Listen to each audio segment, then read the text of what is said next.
અને તેમને 14 દિવસ માટે રાખવામાં આવે છે અને એને મેડિસિન પાવડર અને એને ફીડ આપવામાં આવે છે કેમ કે એનું વજન ઓછું હોય છે એટલે એને અમે એડમિટ કરીએ 14 દિવસ અને જે કોઈ કોમ્પ્લિકેશન વાળું બાળક હોય એને પણ અમે અહીંયા રાખીએ છીએ, એડમિટ કરીએ છીએ અને આ માતા સાથે આવે છે તેને જમવાનું પ્લસ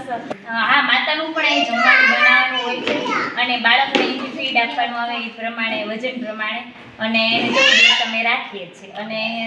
સુવિધા પણ બહુ સરસ રીતે અહીંયા સગવડ રીતે બધું આયોજિત કરેલું છે. એને 2500 રૂપિયા પણ મળે છે એક બાળક અને 3 ફોલોઅપ કમ્પ્લીટ કરાવડે. સ્ટાફમાં એક એને બેન અને એક કુક બેનનું નામ છે નિર્મળાબેન અને આયાબેનનું નામ છે હર્ષાબેન.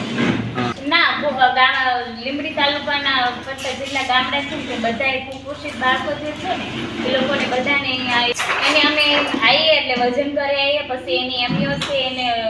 બાવડાના ઘેરાવા પ્રમાણે જોઈએ જો લાલમાં આવતું હોય તો અમે એડમિટ કરીએ છીએ પ્લસ એની લેન્થ પ્રમાણે એની લેન્થ ઓછી હોય તો એને ચાર્ટમાં અમારું ચાર્ટ હોય એમાં જોઈને અમે એને આ તો સેવાનું કામ છે એક બાળકને એમ કે સારું પોષણ મળી રહે.